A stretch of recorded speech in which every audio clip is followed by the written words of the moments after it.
Hello, everybody, and welcome to a very, very special episode of Danny and Courtney Talk About. I'm Danny, and with me, as always, is. Courtney, and you can just call me Potter Court since I'm not gonna refer to myself as animation enthusiast anymore. So just a little FYI. Today, we are going to talk about our very first, well, project that's not technically a movie in the traditional sense, but it's still a noble effort that was made not too long ago that we think is worth discussion. That effort is known as um, the Christian Weston Chandler documentary. You heard me right, people. There was a documentary about this fellow. Now, Courtney, would you mind please telling everyone what it's about? Basically, the Chris Chan documentary is a film about the life and internet activities of an infamous person from the internet known as Christian Weston Chandler. The documentary takes an in depth look at Chris Chan's childhood, his obsession with his creation known as Sonichu, as well as the various people he got involved with over the years, ranging from various internet trolls to people who wanted to help improve his life. In the end, the documentary concludes by looking at how bad the situation has gotten with Chris Chan, and it illustrates that both sides in this debacle, Chris Chan and the trolls, are wrong for their actions. Yep, that's pretty much the documentary, straightforward. Now, there's a little bit of a Well, okay. The real history, which is documented in this documentary, that sounded redundant, is really long and complicated, and Courtney and I cannot do justice explaining it. Um, but I'll tell you where you can go later if you want to learn more. This film itself does have a little history. This was a high school project made by a user named Sachumo, or Josh, as his real name is. So he spent a lot of time putting together this documentary about Chris Chan, and this is the final product. So, Courtney, first I'll ask you how do you think Sachumo, or Josh, whatever you want to call him, how do you think he did with this documentary? Okay, so the first time I'd watched this, I had no idea that this was a high school documentary, and like the amount of research and effort put into it was just like amazing. Like it wasn't just about Christian, but like he had, I don't know, volunteered with like special ed, and he talked to like a fellow psychiatrist at his school about him, and like he read up on a couple of books, and I don't know, it's the amount of research, it's just impressive. Yes, there is. You see, there is a lot about Chris Chan, and the stuff that he did put in, that he managed to put in, I thought was very impressive and very insightful. Um, like all of the most famous stuff about him is there. Now, what did you actually think of the documentary itself? Did you find it to be very educational? Yeah, so the first time I had ever heard of Chris Chan was through the fanfic critic who did a reading on Sonichu, and a couple of videos from commentators about him. And so this was actually, I guess, kind of the first time I actually knew more besides the whole Sonichu stuff, and like about like his early life, and you know the different sagas and things of that nature. Yeah, I thought this was a very good documentary as well. I knew a little more about Chris than Courtney did, mainly because I've been reading up on him and had watched a lot of videos about him. Like he was a fascinating individual. I mean, mainly because of how many awful things of the awful things he's done and the awful things that happened to him. It was, but this documentary, when I saw it, I thought it did a very good job, like teaching us about who Chris Chan is, and I'll explain why a little bit later because there's a good reason why this documentary really succeeds. But anyway, one thing about this documentary I should note is it's kind of divided into three parts. The first part deals with his childhood. The second part deals with all the sagas he went through during his internet career, and then the third part deals with the kind of the aftermath. We're going to talk about each of these sections of the documentary. Courtney, what did you think about when they talked about Chris Chan's childhood? Oh, I mean, I'm gonna be honest. I kind of felt sorry for him when, and I kind of looked this up yesterday on the wiki page, Or the quickie, as we all call it. the quickie. So, um, at one point, Chris was with this babysitter whom had been abusive apparently, and like she was hired to like babysit him while like his parents like went out drinking or something, I think, or like just went out or to do something or whatever. And what's really was really sad was that it was because of like her, yeah, her, that Christian couldn't speak for like the longest time, I think until like 6 or something. Yeah, that was. I'll be honest, that is pretty tragic. First of all, because abuse is abuse, and there's nothing good about it. Even if like we all know Chris how he is now, like even then, like it's still not good. Like what happened to him. I think the specific thing that really triggered it was when she locked him in his room, which Yeah, that's what I meant to say. that's just awful. Um, but I mean, it's not all completely negative like his childhood. What did He you think won of? that Sonic contest. That was pretty positive. Yes, I was about to get into that. Yeah, he won that contest when he was a little kid. Actually, that video in particular is funny because a lot of people who look up Chris Chan, at first they think, oh no, this guy's a hoax. Nobody's really this bad. But when they see like the news report of him as a little kid winning the contest, they're like, no, no, he's real. uh, Yeah, that was interesting. And then of course it goes into like his high school years. Any comments on that? well, actually, I could kind of relate to the whole like, oh, we were friends with this person because we felt sorry for him. I mean, I won't go into like details, like full throttle details, like for me personally, but I mean, like a few friends and I, like we were friends with this one person up until I think like our senior year of high school, and then one of my friends and I just decided, you know what, we don't want to hang out with this person anymore. We were ready to move on and all that stuff. And that's just what happened to those four girls, that were with Chris Chan, and then they wanted to move on. Yeah. Um, One thing I can't really excuse about his high school career was when like he had that temper tantrum at his graduation. Like he Yeah, wanted an that was award, he didn't awful. win. Boot, get over it, man. And besides, when we look at his artwork now, I don't know. Is that like when you look at the Sonichu covers, do you really think that's worth an award? Not really, to be honest. Not even like an honorable mention.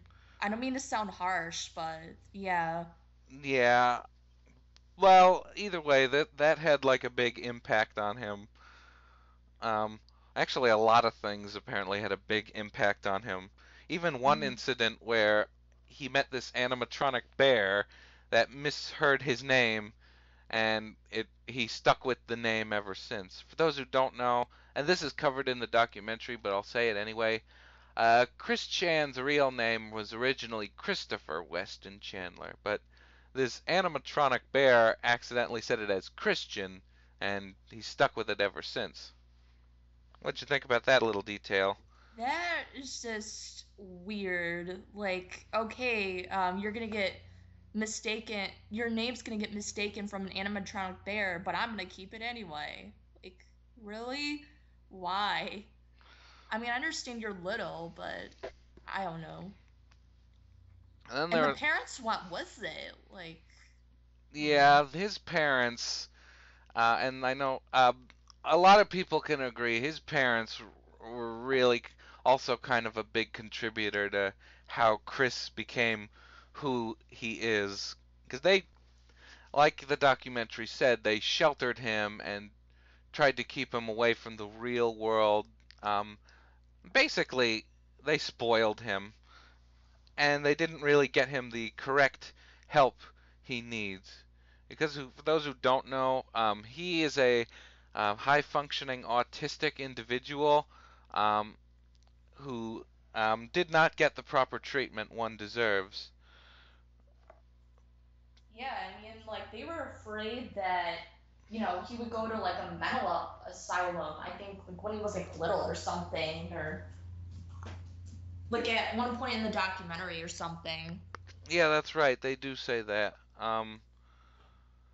Because I think there was like an incident when he was a little kid at one of the schools he went to. But I guess we kind of jumped a little bit backwards in time. I think it's better we go forwards. Then there's the college years. Um, what did you think about the whole incident involving that teacher, Mary Lee Walsh? Well, I mean, I wouldn't really blame her because he was looking for, and I quote, a boyfriend-free girl, and like he would like I don't know, like post like posters like around campus, saying interested in a female who's like 18 to 21 and like all these details. So, I mean, I don't really blame her for like getting angry. Yeah, she's she's definitely she was smart to like not take any of Chris Chan's nonsense. Although I find it funny that it was around this time period where he started creating the Sonichu comics, which I'll get into those in a little bit. Um, I find it hilarious. He turns her into one of the main bad guys, and when people started like making their own parody comics, um, they, they drew Mary Lee Walsh as this gorgeous blonde-haired, big-breasted, purple dress-wearing devil woman, and yet she looks nothing like that in real life. Yeah, I just, oh my God, I cannot believe. I wonder if the real Mary Lee Walsh ever found those pictures of like the fan art of her as that devil woman. I wouldn't be surprised, but I mean, I don't know really what she would think. I mean, she'd probably be, of course, horrified, but you know. Yeah, I I would probably be. Um, but yes, like I said, at this point, this in Chris Chan history, he started doing his webcomic Sonichu, which, for those are unfortunately unaware, he's a cross between Sonic the Hedgehog and Pikachu from Pokemon. And he claims this character to be his magnum opus, his true original, like legit character.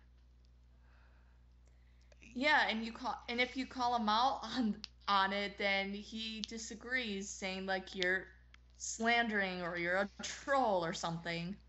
Yes. I'm sorry, man, but that it does not work that way.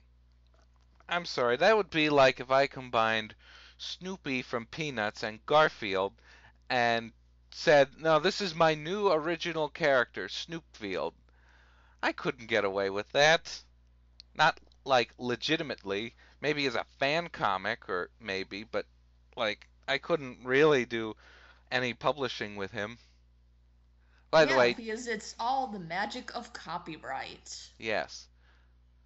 Either way, no, I'm not gonna create a fan comic series about this character. This is a joke character. Hmm.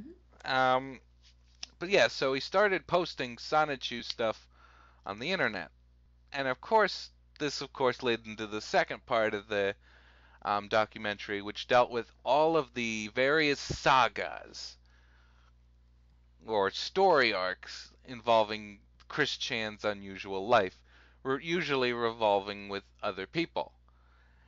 Now, Courtney, what was your favorite out of all of these sagas? See, so my favorite saga, which, according to the documentary, was probably like the funnest one.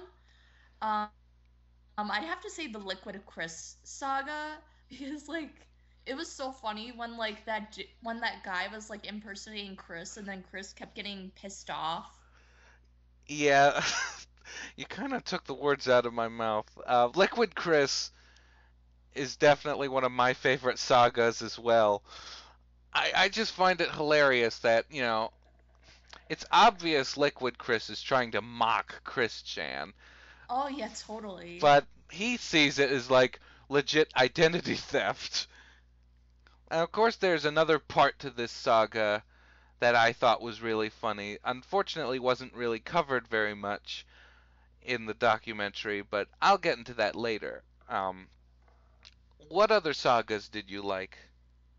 Um, I don't know. I just thought it was pretty amusing how someone was pretending to be Tito from the Rocket Power series. Oh, the Shack Tito saga. Yeah, I thought Yeah. that was funny too, and that's one I admit I didn't really know very much about until I saw the documentary.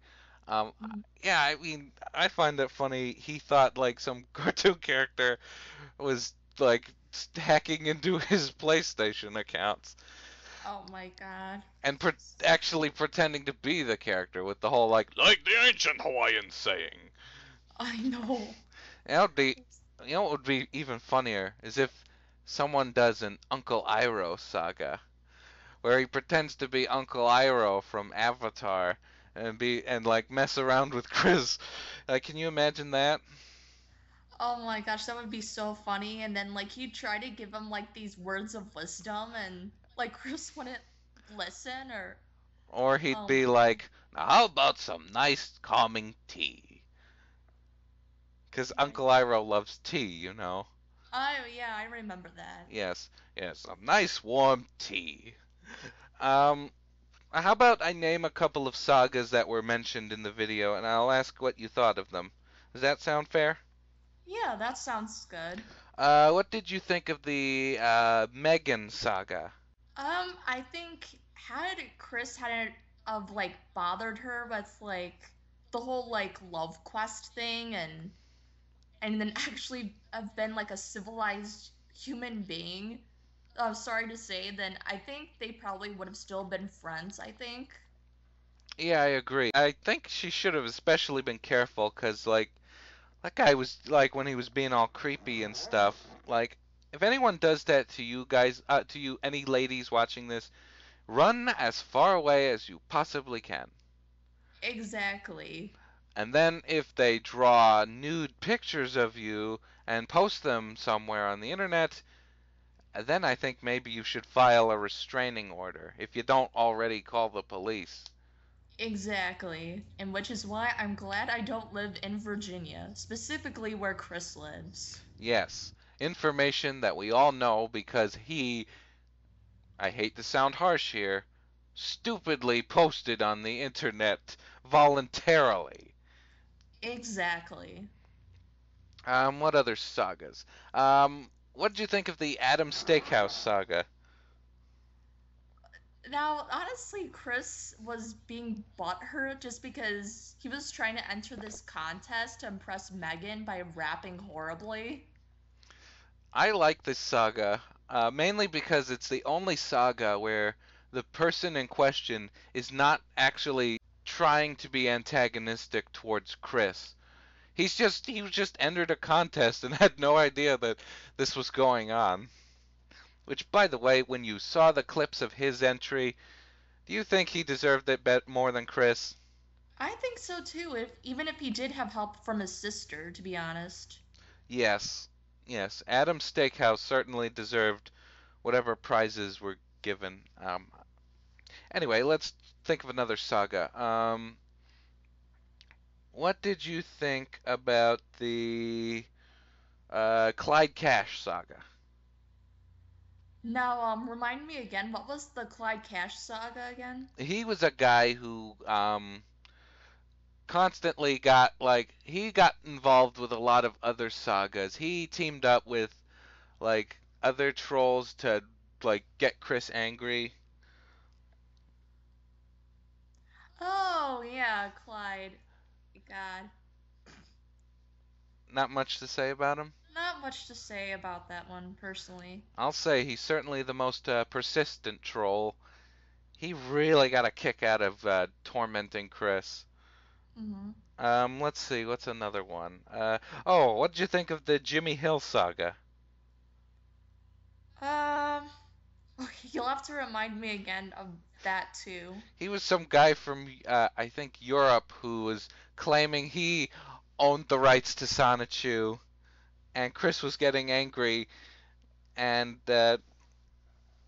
basically they portrayed him as like this old man.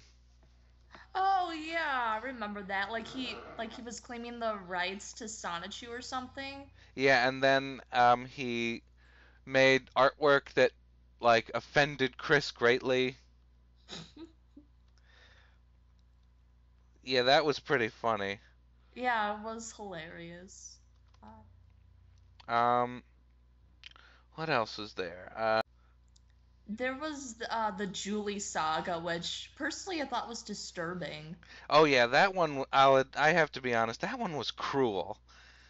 If those who don't know, Julie was a 13-year-old boy pretending to be a woman who wanted to make love to Chris, and Chris fell for it until eventually he revealed that he was faking it. Wow, that I know. It's like, oh, by the way, I'm some 13-year-old boy. You've been having sex with a 13-year-old boy this whole time! Yeah, that's my impression of a 13-year-old boy. Yeah. It's not very good, but Yeah. who else is there? Oh yes, there's also I think there was another. There was definitely a lot of girls involved with this Chris Chan fellow. Like, Yeah, but I mean, mostly though, like they were trolls, like pretending to be these like women. Like, let's see, there was the Blanca saga, there was the Ivy saga, there was that Panda Panda saga. Halo, yes. Yeah, Panther Halo. I remembered two sagas that I really like, that you probably remember. Um, one of them was the Miyamoto Saga, where basically Chris Chan was trying to sell the rights to Sonichu to Nintendo, mainly to the head of Nintendo, Shigeru Miyamoto, and he basically made like a bunch of videos that were like a business presentation, like, and those were really funny to watch. Oh my gosh, that was hilarious. Yeah. Thank goodness Miyamoto never actually agreed to any of it. I know, really. Mainly because it all would also involve Sonic the Hedgehog, which is Sega, and he does not own like have any control over that. Another saga that comes to mind is the Esper saga. What? Oh yeah, that fan animation or Yeah, something they were like parody comics trying to make fun of Chris Chan. right. Yeah, those were pretty funny. Yes, and of course that made Chris very angry because they were becoming more popular than Sonichu. Yeah. But anyway, I think that's about every. Oh, I also almost forgot. What did you think about the Jackie saga? To be honest, I mean, like, I know she was trying to help, but it was like it was at the point where like he couldn't really be helped, and he just wanted sex from her, and it was just sad. Yeah. I mean, I commend her for trying to do the right thing and trying to help someone, but I don't know. I don't know if really there's anything that can be done at this point.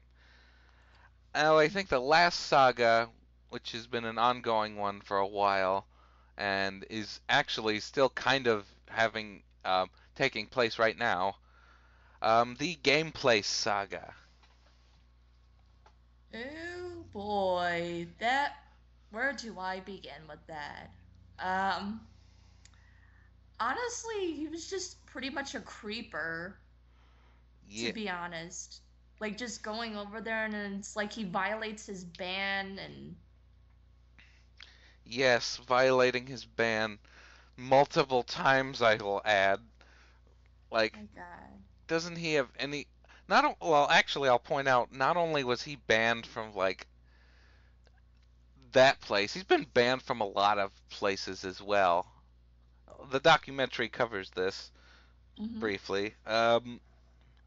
But yeah, I'm glad as of right now that Gameplay's pressed charges against him, or at least at one point. I don't know if that was recent, but I know, I think recently I watched a YouTube video where one of the employees of Gameplays calls Chris Chan's house, and then his dad ends up answering, and then it ends up being this like huge mess oh, when it really was meant to be brief. that I think was a trolling video, and that one's pretty old because Oh, I see. Mhm. sadly, the Chris Chan's father, Bob Chandler, the internet lumberjack, as unfortunately he passed away a few years ago, which that is pointed out, I'll add, but yeah. Now I think the third part of the documentary was basically about Chris Chan's like what where he is now, but and like his impact on the internet. We'll get to that in a little bit. I'd like to ask you, Courtney, with the first two parts of the documentary, is there anything that you think the documentary could have improved on or added? So as far as like uh, I mean, I thought it was okay as it is. I mean, I think I would have liked to learn a little bit more about like the parents and like what they thought of their son, because I know between the father and the mom, the father was like, you know, was probably like the more like dominant one than like the mom who was like submissive of the two or something. I Yeah, mean, maybe not a whole lot of information, maybe just like a little bit more. yeah, that's a good point. A little more about Barbara and Bob would have been interesting. Mm. If I had to add a couple things, there's actually three things I would have liked more information about, like more stuff on. The first is about a girl named Casey. Now, Casey, it was briefly mentioned that she was a part of the Liquid Chris saga, which is true. Um, but she kind of started to form her own little saga thing that's not really documented, but basically what went on with Casey was Chris Chan, I think, called her pretending to be Liquid Chris, and then they started having several phone calls where he tried to, um, well, get her to be his boyfriend-free girl. But in the process, she started to kind of troll Chris and by pointing out extreme blunt honesty. And at one point, some guy, I think pretending to be her father, also took part. Oh, I see.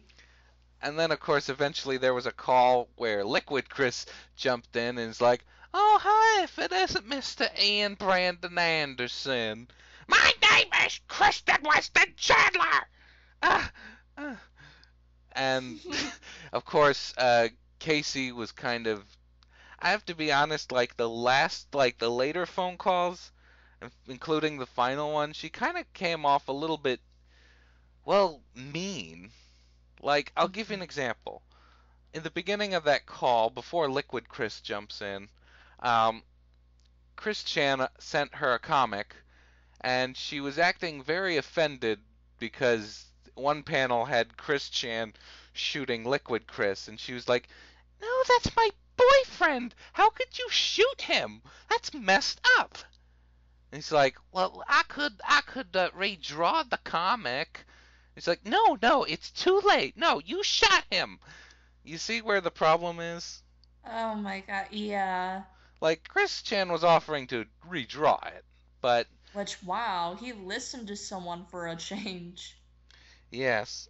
Um, but then, of course, after she was completely honest and blunt with him, like saying, no girl wants a guy who leeches off the internet, is racist, is sexist, is using his disability to not work, is lazy, doesn't exercise, all that stuff. Basically, Hmm. she gave up on him, and I kind of don't blame her.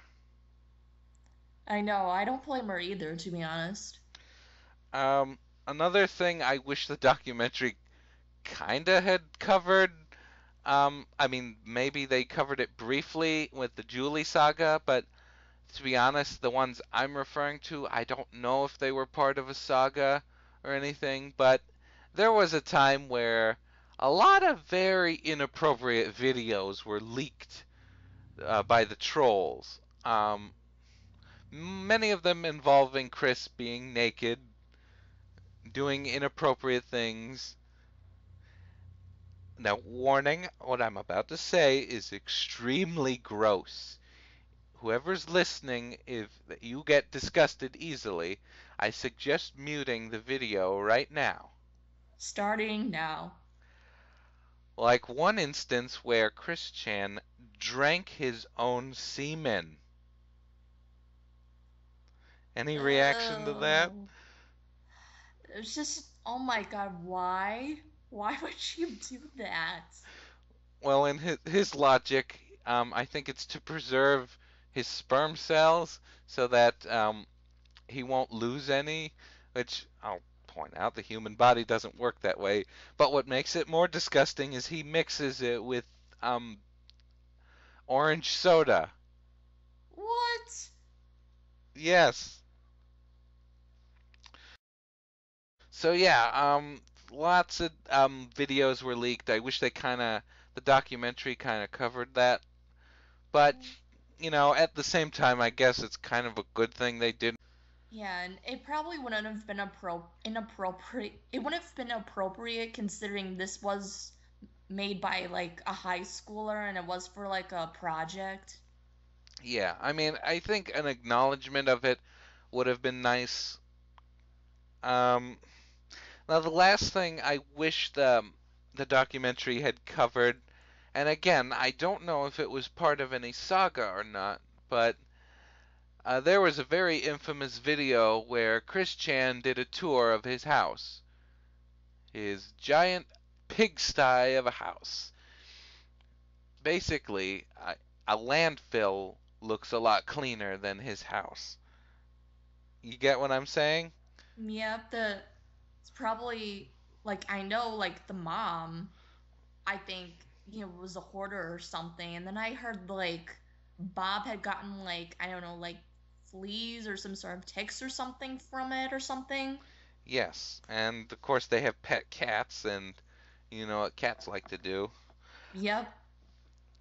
Basically, there's garbage everywhere. In fact, Chris Chan's room is the cleanest room in the house, and that's not saying much because his room is filled with toys and games and stuff. Yeah, it's just like it's just a lot of stuff in his room.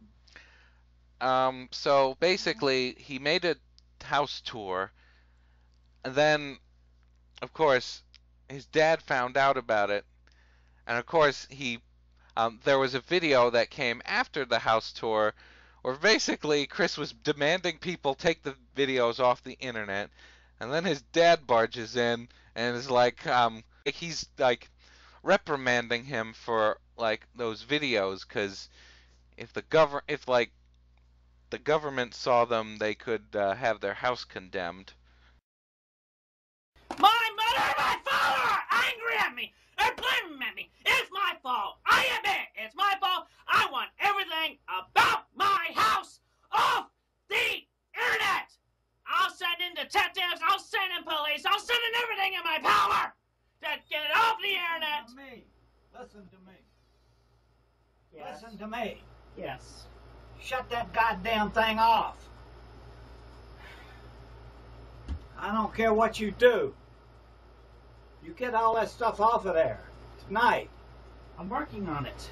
Go work on it. I am Do working. you realize? Do you realize something? Let me tell you.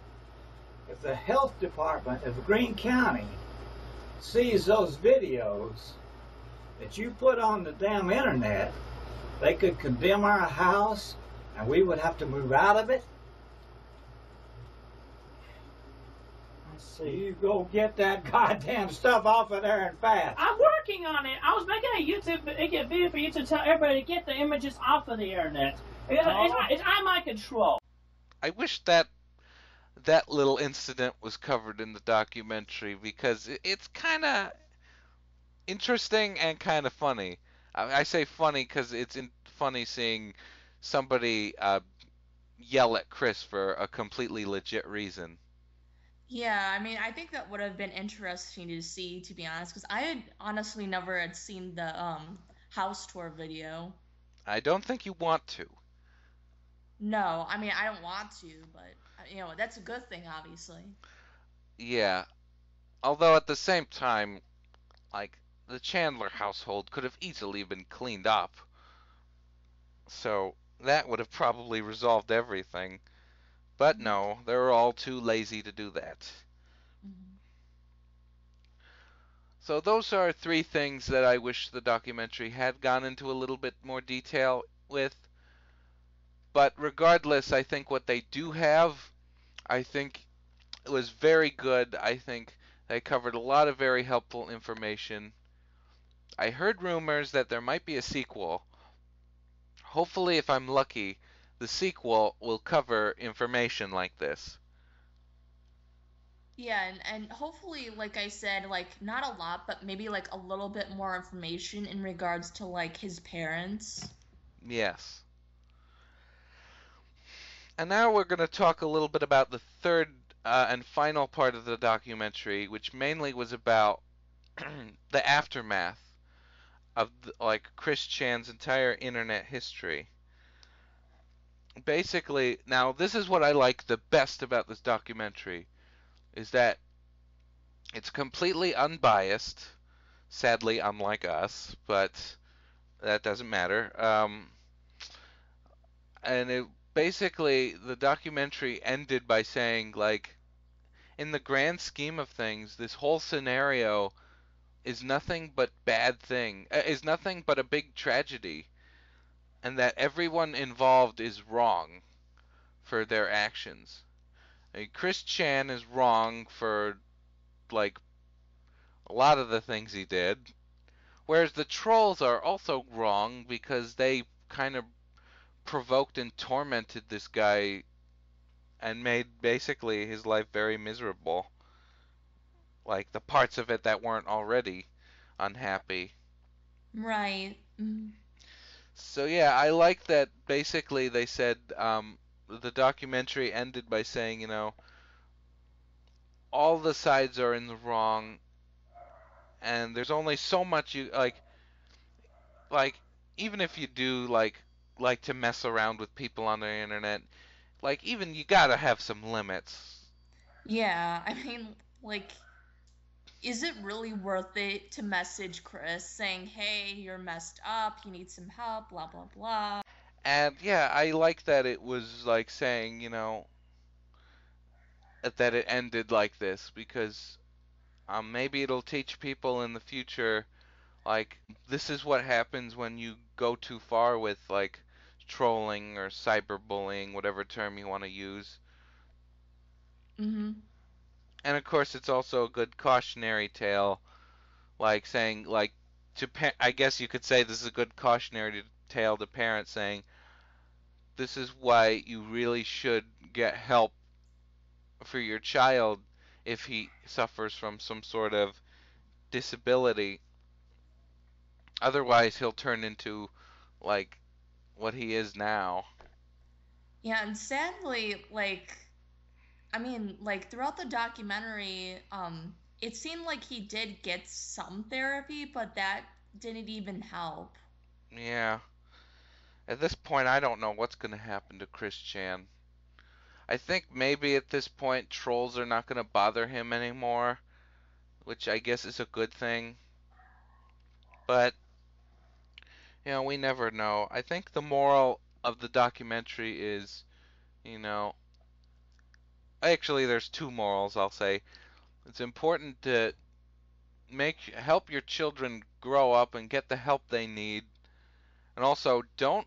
It's not a good idea to troll people too hard, especially if certain actions they can't really help.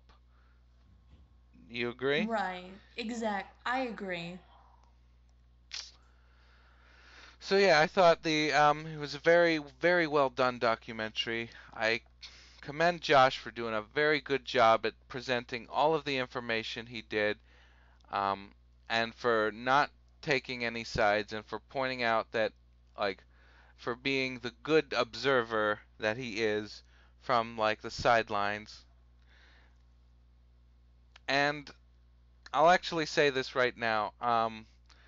If you guys want to learn more about Chris Chan, I recommend you watch this documentary right now. Or if that's not enough, because honestly it probably won't be, if you want to learn even more, I suggest you go to the quickie we mentioned earlier, or sonichu.com. I'll provide a link to that in the description. So overall, I give this documentary a big thumbs up. It was very informative, and it did a very good job at teaching people about who Chris Chan is, and and I'm glad it was unbiased. What do you think about this documentary overall? Overall, I do give this like a thumbs up, but if you want to watch this and like you've never heard of this guy before, they do give like a viewer discretion as advised at the beginning to pre-warn you of what's to come. Yes, because there are a couple of mature things brought up here and there. Um, so you recommend it? Yeah, I do recommend it, but to pre-warn those that are interested but have no idea who this guy is, to be warned. Yes. Anyway, oh, and by the way, I'll just say this. Sachumo, or Josh, I'm going to say Josh. Josh, if you are watching this, Courtney and I would like to say you did a very good job with this documentary. We hope you got an A plus or an A at the very least on it. And if you do any more videos in the future, we look forward to seeing them. So very good job, and thumbs up from both of us. Am I right? Yep. Anyway, this is Danny here saying, I am awesome, so are you. Courtney's especially awesome for joining me and for um, learning about Chris Chan. Yeah, and you're awesome too, Danny, for enduring the documentary. This is Courtney signing out. Take care, folks. This was a triumph. I'm making a note here, huge success. It's hard to overstate my satisfaction. Aperture science. We do what we must because we can. For the good of all of us, except the ones who are dead. But there's no sense crying crying over every mistake. You just keep on trying till you run out of cake. And the science gets done and you make a neat gun for the people who are still alive.